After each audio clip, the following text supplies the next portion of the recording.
Bueno, bueno, hola a todas, bienvenidas, qué bueno que estén y qué bueno porque realmente es importante esta era, como igual que todas, pero realmente las que han leído el Antiguo y el Nuevo Testamento realmente son como que dos mundos separados. Y entonces es importante ver qué fue lo que pasó durante este tiempo, porque la Biblia solo lo divide con una paginita en blanco y nosotros de un día a otro pasamos del antiguo al nuevo. Entonces no hay un tiempo de que uno diga, ok, ¿qué fue lo que pasó? ¿Verdad? Entonces qué bueno que nos tomemos este tiempo para ver si superficialmente, ¿verdad? Como algunos puntos importantes de tomar en cuenta al momento de abrir el Nuevo Testamento. Y es que el Antiguo Testamento termina estando Israel bajo el dominio del Imperio Persa y el Nuevo abre con el dominio romano. Luego también está el Antiguo Testamento termina con el sacerdocio levítico, cuando en el Nuevo Testamento hay un sacerdocio diferente que ya va más enfocado a asignaciones políticas que se le da al sacerdocio en el templo. Terminamos todavía con un poco de linaje de David con Zorobabel, pero en el Nuevo Testamento lo abrimos y está un rey que es descendiente de Esaú, no del linaje de David ni de Jacob, sino de Esaú, que es el rey Herodes. Terminamos el Antiguo Testamento con el templo que Zorobabel reconstruyó, pero ya el Nuevo Testamento aparece en las sinagogas. Entonces sí tenemos bastantes detalles y cosas que ver cómo surge este cambio. Y siempre pues es bueno hacer el repaso de las eras que nosotros tenemos aquí, porque sabemos que Dios no obra solo en este momento, sino que Él ha venido desde siempre con un plan y que Él lo ha llevado a cabo. ¿Se acuerdan? En las eras siempre tenemos la flecha azul que indica que Dios habla, Dios siempre se está comunicando con su pueblo, y la flecha roja que Dios cumple lo que ha dicho, lo que habló con su boca, lo cumple con sus manos. Entonces en la era de la creación empieza con Génesis 1, Dios hablando y nosotros aprendiendo que la palabra de Dios tiene poder. Él crea de la nada. Él ordena lo invisible a hacerse visible y crea este hermoso mundo donde trae a Adán y a Eva.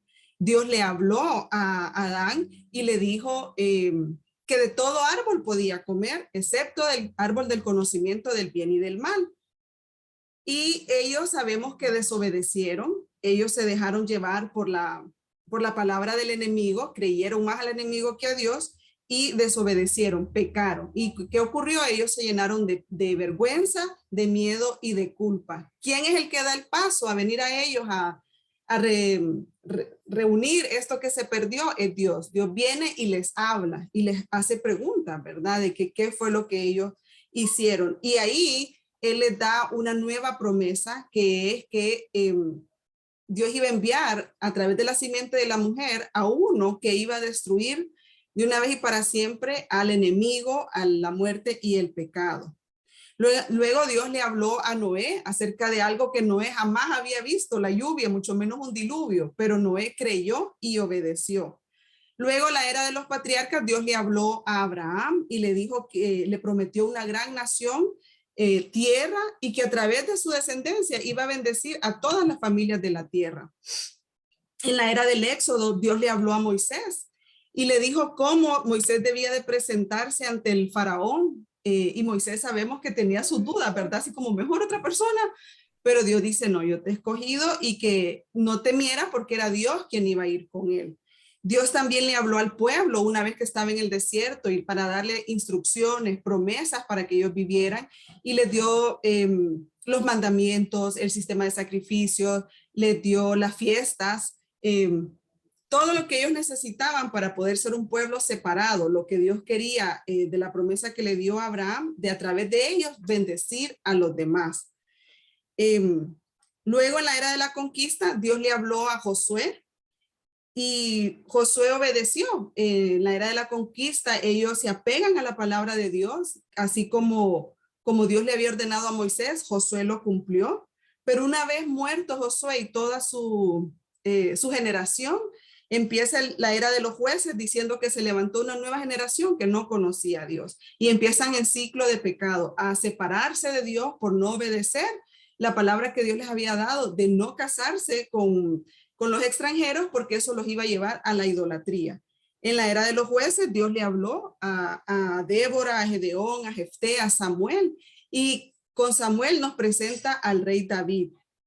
El rey David tenía este deseo de hacer un templo, un lugar permanente para el nombre de Jehová, pero Dios le dice que no va a ser David el que le va a hacer el templo, sino su hijo Salomón. Y Salomón construye el templo, pero él se deja desviar su corazón con 1000 mujeres y termina inclinándose ante dioses extraños. Por esta razón, el reino se divide en dos y el reino de Israel se aparta,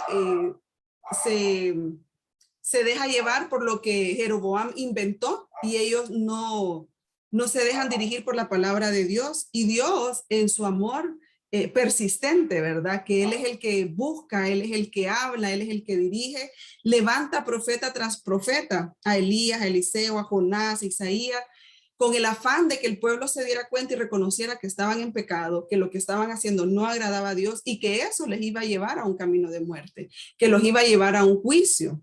Pero el pueblo no escuchó. Es en esta era, la era del reino dividido, cuando a través del profeta Amós, Dios les dice: he aquí vienen días, dice Jehová el Señor, en los cuales enviaré hambre a la tierra, no hambre de pan ni sed de agua, sino de oír la palabra de Jehová.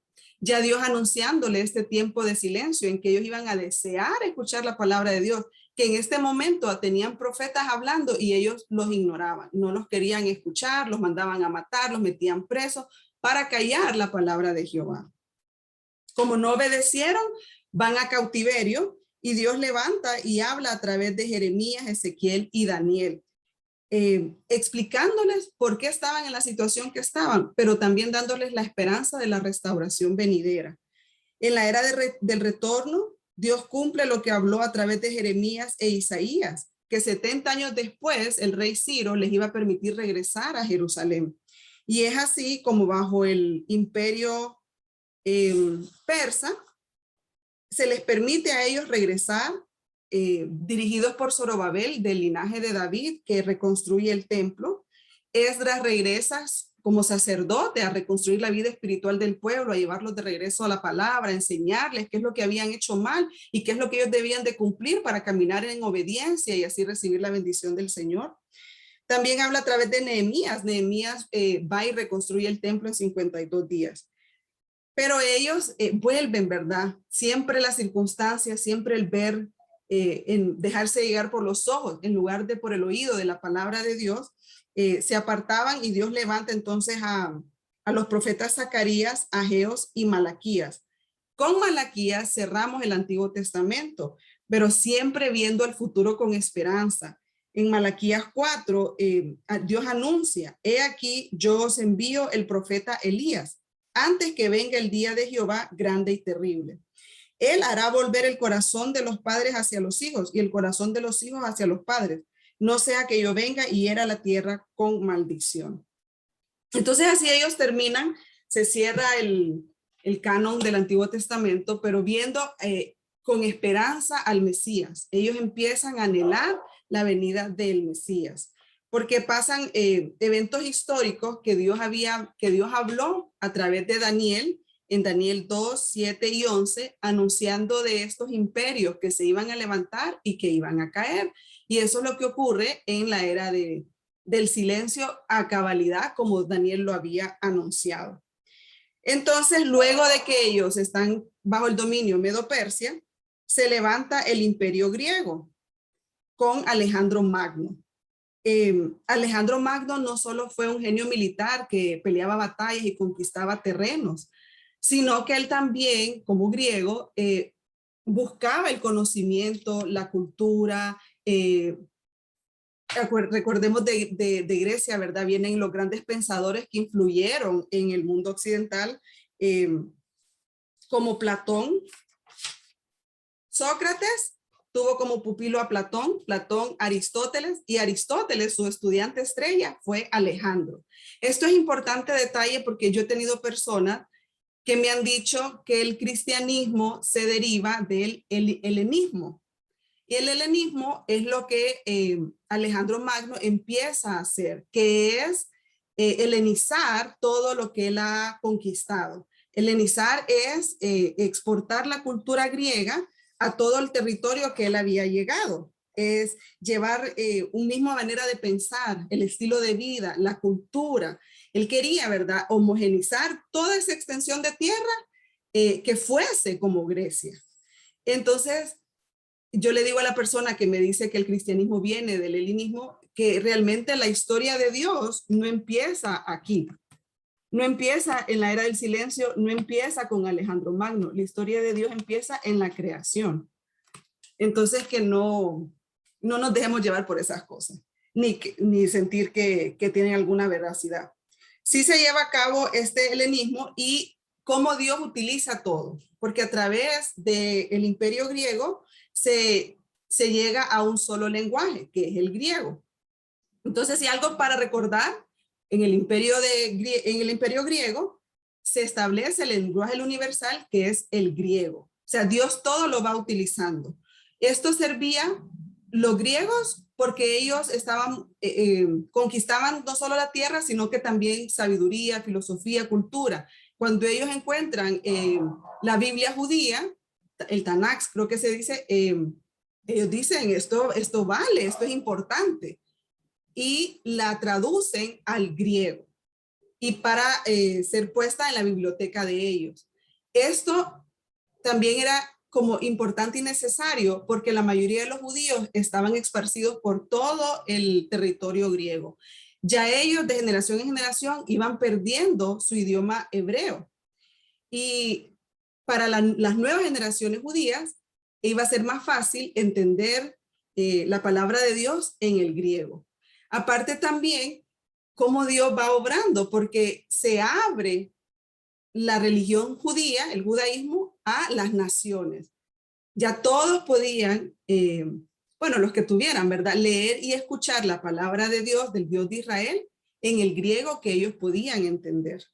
Entonces eso es importante, ¿verdad? Cómo Dios va obrando, a pesar que se le llama era del silencio, Dios siempre sigue obrando y Él va manejando la historia humana para ir cumpliendo su propósito, lo que Él ha dicho que va a hacer. Entonces ahí tenemos la helenización y también se traduce la Biblia judía a el griego. Alejandro Magno muere y el territorio extenso que él tenía se divide primero en 8 generales, luego en 4, pero los dos importantes que más o menos para que nos recordemos son el Ptolomeo y el Seleucidas. El Ptolomeo quedó en el sur, siendo como su capital, digamos, Egipto, y el norte dirigido a través de Siria. Ellos Judea queda en medio y ellos se la pasan peleando, o sea, siempre querían más poder, siempre querían más territorio. Entonces, Judea sufre, ¿verdad?, de estos poderes que quieren venir y dominar esta tierra. Y lo seguimos viendo hasta la actualidad. Cuando ellos estaban bajo el dominio de los Ptolomeos, es cuando se da la traducción de la Septuaginta, se llama cuando se traduce la Biblia a el idioma griego.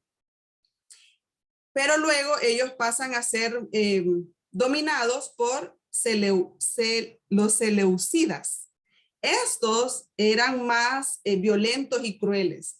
Los Ptolomeos les permitieron tener ciertas libertades religiosas, siempre obviamente bajo el dominio y opresión que ellos ejercían, pero podían todavía practicar la ley, digamos. Cuando empiezan los seleucidas a gobernar, ellos son más autoritarios y empiezan a imponer el helenismo. Ya no era una opción de vida, sino que ellos ya lo empiezan a forzar, a hacer obligatorio. Y es donde tenemos a Antíoco Epifanes.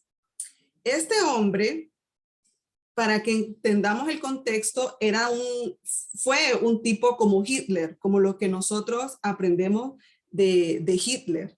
Él realmente se levanta a destruir el judaísmo. Él lo quiere eliminar y hacer a los judíos griegos, ¿verdad? En su manera de pensar, en su religión, que era politeísta en todo sentido, y que ellos se olvidaran de la ley de Dios y obligarlos a cumplir con lo que ellos decían. Antíoco viene a ser un ejemplo del futuro anticristo. Daniel lo habla en Daniel 11. Él ordena entonces, prohíbe a los judíos guardar la ley. Ya no pueden observar el día de reposo, no pueden hacer la fiesta, no pueden ofrecer sacrificios en el templo, incluso les prohíbe la circuncisión y también ordena la destrucción de la Torá. Ellos si les encontraban, pues se las quemaban, las destruían. Y como Dios siempre guarda su palabra. En esta época se cree que están los esenios, que son los que guardaron la palabra de Dios en el Mar Muerto, que fueron descubiertos estos rollos hace un poco menos de 100 años. Entonces Dios siempre preservando su palabra. Y esta es una característica importante de la palabra de Dios, que siempre ha estado vigente. Siempre la palabra de Dios ha estado siendo escuchada por las generaciones. O sea, no ha habido un momento en la historia donde se diga, pasaron 100 años y nadie supo de la historia de Abraham y nadie supo del plan de Dios. Siempre Dios ha permitido, siempre Dios ha tenido a la luz su palabra. A diferencia de otros escritos que de repente se olvidan, se pierden y allá miles de años después lo vuelven a encontrar. Pero Dios siempre cuidando su palabra. Entonces, Antíoco Epifanes empieza a hacer esto, empieza también a traer las imágenes de sus dioses, de Zeus, y a obligar a los judíos a adorar a Zeus. Él profana el templo, lo destruye, incluso él sacrifica un cerdo en el lugar santísimo. Y ustedes saben que para la ley, Dios establecía el cerdo como un animal inmundo. Ya de por sí que entrara el animal al templo y luego que se sacrificara era una abominación terrible para los judíos en ese momento. Entonces, esto lo que viene a hacer es a levantar esta resistencia en los judíos, el celo por la palabra de Dios. Van pasando los años, ¿verdad? Entonces, a medida que van pasando, algunos judíos se van adaptando al helenismo, están viendo que pues ellos son los que gobiernan, hay favores políticos para los que acepten y se van adaptando y siendo más open-minded a lo que estaba pasando en la cultura. Pero están entonces también los otros que se resisten y rechazan el helenismo y ellos quieren mantenerse apegados a la palabra de Dios. Cuando Antíoco Epifanes profana el templo, entonces como que la sangre les herve y empieza y se levantan ellos en una revuelta que es la rebelión de los macabeos. Me imagino que algunas lo han escuchado. Los macabeos vienen de un sacerdote, Matatías, y sus 5 hijos, que o sea, hasta aquí, esto ya es demasiado. Y con ellos, pues más sacerdotes y pueblo se levanta en contra de los seleucidas y ganan. Ellos entonces recobran su libertad religiosa, limpian el templo y lo purifican, y es aquí donde ellos empieza esta fiesta que todavía la hacen, que es la de Hanukkah, que ellos lo que celebran es la victoria de Judas Macabeo, hijo de Matatías, la reapertura del templo, y también que cuando ellos purificaron el templo encontraron aceite que duraba para un día del candelabro. ¿Se acuerdan que el candelabro tenía ¿se acuerdan que el templo tenía un candelabro? Ellos ponen el aceite y para su sorpresa la luz duró 8 días. Entonces esto es lo que ellos celebran recordando este evento. Los macabeos logran tener independencia, entre comillas, porque siempre están esos otros poderes en guerras, levantándose de la oposición, pero logran estar un poco independientes un poquito más de 100 años. Pero entre ellos empieza a haber también discordancia, porque pues estaban los que querían apoyar el poder de turno y estaban los que decían, no, tenemos que mantenernos fieles a la palabra de Dios. Entonces, en una de esas que están 2 movimientos diferentes peleando por ser el sumo sacerdote, porque es en esta época con los griegos que ya el sumo sacerdote ya es asignado políticamente al mejor postor. el que quería ser sumo sacerdote va y le paga al poder que está de griego, al gobernante griego, y este entonces asigna el sumo sacerdote. Cuando la época de los macabeos, ellos entonces empiezan una lucha, una rivalidad, y empieza como una guerra civil entre ellos porque quieren tener el poder del templo, que se vuelve el poder civil del momento. Entonces ahí ya Roma se ha levantado como imperio, ha derrotado a los griegos, a todos estos territorios, y cuando llega a Judea, pues se le hace fácil como quítense ustedes, nosotros vamos a gobernar, y es Roma el que pone en el año 63 antes de Cristo a Herodes como el nuevo rey. Herodes es de Idumea, que es de Edom, que es descendiente de Esaú. Entonces así es como se establece, ¿verdad?, esta fuerza política al momento de llegar al Nuevo Testamento. Del imperio griego, les digo que recuerden que a través de ellos se tiene la Septuaginta, que es la traducción de la Biblia judía al griego, y de Roma es importante recordar que con Roma se abren los caminos. ¿Se acuerdan de este dicho que dice todos los caminos llegan a Roma? Porque literalmente así era. Ellos eran el nueva potencia, el poder mundial, y entonces en todo su imperio ellos establecen caminos, calles, y todas las calles que agarraban al final iban a dar a Roma. Aparte de los caminos, establecen la paz romana, que era una paz forzada, o sea, cualquiera que se levantaba, racumín. Entonces nadie se levantaba, mantenían la paz, pero esto permite que a la era del evangelio con Jesús y luego la era de la iglesia y las misiones, Pablo, Bernabé, Pedro, pueden viajar en medio de esta paz que se les permite. O sea, no hay piratas, por ejemplo, no había mareros, o sea, cosas así, la mafia, porque Roma tenía el control y nadie se le levantaba a ellos. Entonces, todas estas cosas Dios las va, entre lo malo de la humanidad, Dios siempre va obrando a cumplir lo que Él ha dicho que va a hacer. Y Él está preparando el camino para, como dice Malaquías, cuando venga Elías a preparar el camino para el Mesías, que es Jesús. Entonces eso es más o menos la parte política, pero también se dieron cambios culturales y religiosos en Israel. En esta época, finalmente ellos son jurados de la idolatría. ¿Se acuerdan que ellos pasaron 70 años en cautiverio? Regresan y cuando llega Esdras, los encuentra casados nuevamente con los pueblos alrededor.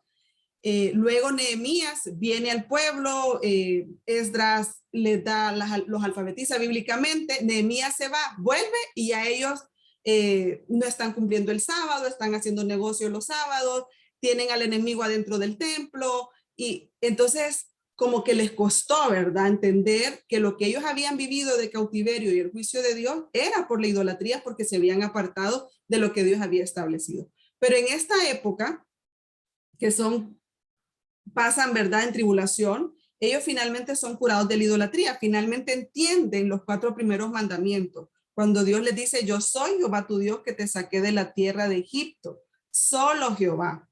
No tendrás dioses ajenos delante de mí, no te harás imágenes, no vas a adorar imágenes, no tomarás el nombre de Jehová tu Dios en vano, y que guardarán el día de reposo. Cuando Jesús viene y Jesús dice, yo soy Dios, ellos tienen, o sea, están tan cerrados a esa posibilidad porque el entendimiento que ellos tienen de lo que Dios va a hacer, como dice Isaías, mis pensamientos no son vuestros pensamientos, ellos entonces rapidito lo catalogan, esto es blasfemia, a este hombre hay que eliminarlo porque solo Jehová uno es, Jehová no puede ser Jesús. Y luego también cuando leemos los evangelios vemos esa riña, ¿verdad? Los fariseos señalando que no puede Jesús sanar el sábado, no pueden recoger espigas el sábado, porque ellos se han cerrado tanto a querer cumplir el sábado de acuerdo a lo que ellos creen que debe de ser. Y eso es la lucha que se enfrenta. También en la era del silencio se nacen y se proliferan las sinagogas. Cuando Babilonia destruyó el templo y ellos son llevados a cautiverio, ellos ya no pueden regresar al templo. Entonces ellos empiezan a hacer estas reuniones donde se reunían a orar, a leer y a enseñar la palabra de Dios. a medida de los años van pasando, tienen el templo de Zorobabel, cuando ellos ya regresan, pero muchos quedaron en el territorio extendido. Entonces ellos ahí se van formando la sinagoga que se vuelven un pilar en la vida espiritual de los israelitas. Siempre el templo, pero solo en Jerusalén. Pero ya para este tiempo que ha pasado el imperio griego, están en el imperio romano, ellos están por todo extendido en todo el mundo conocido que ellos tenían ahí. Cuando Jesús viene, él visita las sinagogas. En las sinagogas él leyó la palabra de Dios. Luego, los viajes misioneros de Pablo, cada ciudad que Pablo llegaba, donde él primero buscaba eran las sinagogas, porque primero presentaba el evangelio a los judíos. Luego también en la era del silencio se levanta esta expectativa mesiánica. Ellos realmente están esperando este Mesías, pero con ansias. Incluso han habido antes de Jesús algunos que salen ahí, yo soy, yo soy. A ver. Entonces ellos viven todos esperando al Mesías, algunos incluso preparándose en combate de cómo va, de estar listos por si el Mesías viene y les toca pelear, ellos están preparando en combate. Y la idea que ellos tienen del Mesías que viene es desde Moisés, ¿verdad? Cuando Moisés en Deuteronomio 18 les dice que va a llegar el día en que Dios va a levantar un profeta de en medio de sus hermanos como tú, como Moisés, y pondré mis palabras en su boca y él les hablará todo lo que yo les mandare. Entonces, un profeta como Moisés. ¿Y qué hizo Moisés? Moisés los liberó de la esclavitud y les dio la ley. Cuando viene Jesús, Jesús los libera, pero no del dominio romano, pero sí les libera de sus pecados, de la esclavitud del pecado. Es a través de Jesús que nosotros podemos romper esa esclavitud y les da la ley de la gracia ahora. Pero tristemente los judíos no lo pudieron ver de esta manera. Como les decía anteriormente, está la Septuaginta, que se da con Ptolomeo Filadelfo. Él es el quien ordena esta traducción y no solo del Antiguo Testamento, lo que nosotros conocemos como el Antiguo Testamento, sino que también se traducen otros libros que los judíos tenían como historia o como apoyo de lo que ellos tienen. Estos libros fueron llevados a la Biblioteca de Alejandría en Egipto y de ahí algunos se incluyeron en el canon de la Biblia judía, pero ellos no lo tienen así. Lo que nosotros conocemos como el Antiguo Testamento es lo que los judíos tienen como como su Biblia. Pasa entonces la palabra de Dios de estar en hebreo y arameo, que estos dos idiomas se van desapareciendo poco a poco, y Dios tiene el hacerlos en griego. Es la traducción más importante y de mayor uso para las traducciones, y esta es la traducción que el Nuevo Testamento hace referencia. Cuando ellos lo mencionan, están mencionando la Septuaginta. Aquí también es cuando tenemos los libros apócrifos, que como les digo, a través de los griegos fueron traducidos y fueron guardados en la biblioteca por su contenido de sabiduría y valor histórico que ellos representaban para los griegos, ¿verdad? Ellos eran politeístas, pero miraban esto de valor, porque cuando ellos conquistaban no era destruir el pueblo, ellos realmente querían la cultura, como ser más sabios, ¿verdad? La filosofía y todo esto. También aquí es donde aparecen ya las tradiciones rabínicas, que es lo que Jesús viene a confrontar, porque ellos tienen lo que es la ley de Moisés, pero entonces nacen escuelas rabínicas que se dedican a estudiar la ley, a enseñarla y empiezan a interpretar. ¿Qué es lo que Dios quiere decir con guardar el sábado? Ah, bueno, entonces que no pueden caminar más de 2 cuadras. Ah, no pueden andar levantando nada. Ya esta taza mucho pesa, esto es trabajo, esto es pecado, no lo puede levantar. Ellos empiezan como a delimitar entre más específico qué era lo que la ley de Moisés quería decir. En parte su plan porque no quieren volver al cautiverio, no quieren volver a ofender a Dios. Entonces están enseñando de esta manera, ¿verdad? De que a qué es lo que cada cosa se refiere. Pero ellos toman estas interpretaciones y tradiciones judías y le elevan al nivel de la ley de Moisés, como que esto fue lo que Moisés dijo, esto es lo que ustedes tienen que cumplir. Ay, me emocioné. Entonces eso es lo que Jesús enfrenta, ¿verdad? De decirle, no es que el sábado no se hizo como Señor del hombre, sino que el sábado se hizo para que el hombre descansara y alabar a Dios, glorificar a Dios. Y por eso los fariseos no entendían por qué Jesús sanaba y hacía ciertas cosas los sábados. Aquí es donde ellos tienen ahora lo que no sé cómo se pronuncia, pero es como la Mishnah, el Talmud y el Alajá, que esto es la recopilación de estas enseñanzas de los rabinos judíos que influyeron en la mentalidad judía. Y ellos, al momento que Jesús en la era del evangelio vienen, ellos se creen superiores. Ellos realmente creen que por medio de las obras de la ley, cumpliendo las obras de la ley, ellos pueden justificarse. Entonces no era que la ley era mala, pero el creer, yo la puedo cumplir toda. Yo sí la cumplo toda. Yo soy cristiana desde que nací. Yo siempre hago, yo siempre voy, yo nunca me... Entonces, hemos visto, ¿verdad? Que no hay ninguno que pueda cumplir la ley, solo Cristo. Por eso vino Cristo. Pero si ellos pensaban que ya eran justificados por todo lo que ellos ya hacían, entonces no necesitaban a Cristo. Y eso es lo que Cristo viene a enseñarles, ¿verdad? Cuando Nicodemo viene, Nicodemo es un fariseo, es estudioso de la ley, pero él sabe que Jesús tiene una enseñanza diferente, digamos, en lo que difiere es en estas otras tradiciones, interpretaciones que ellos han puesto como la ley de Moisés. No sé si me di a entender. Gracias, Melissa. Ajá.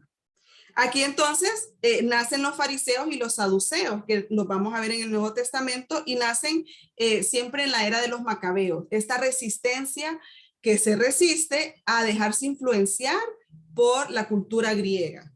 Entonces ellos se apartan, son separados, son llamados santos, y ellos quieren cumplir a cabalidad la ley, porque ven que el helenismo les viene a perturbar, a contaminar lo que Dios les ha dado. Entonces los fariseos demandan esta pureza y el volver a Dios y no dejarse influenciar por la cultura que está alrededor. Ellos empiezan con esta, como quien dice, correcta visión de poder vivir de acuerdo a lo que la ley dice, la ley de Dios dice, y no a lo que los griegos estaban diciendo que se debía de hacer.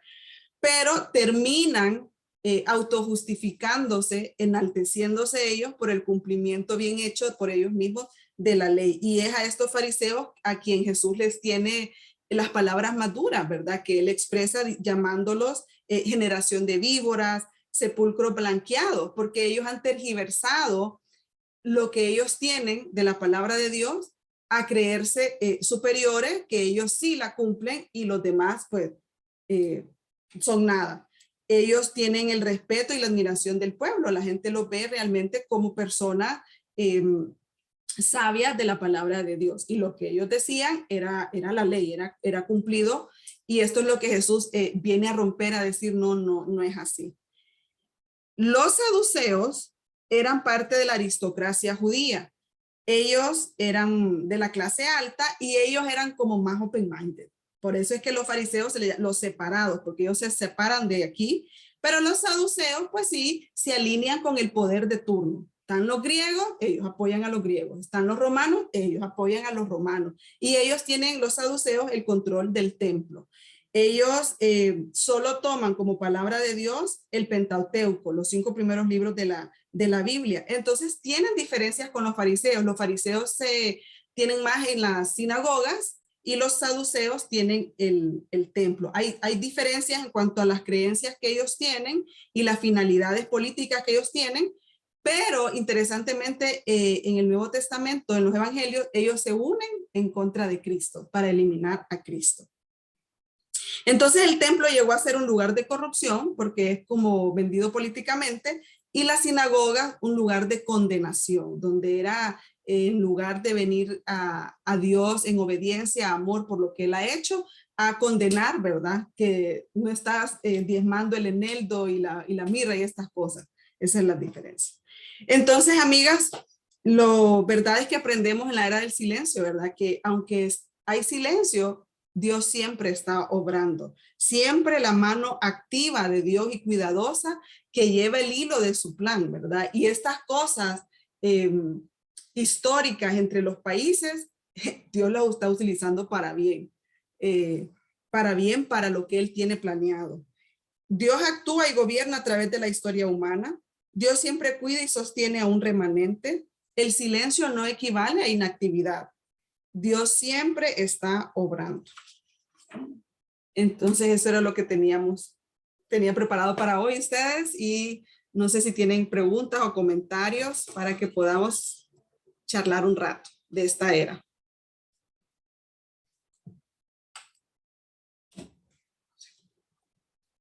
¿Alguien quiere comentar algo mientras yo averiguo cómo cortar la grabación?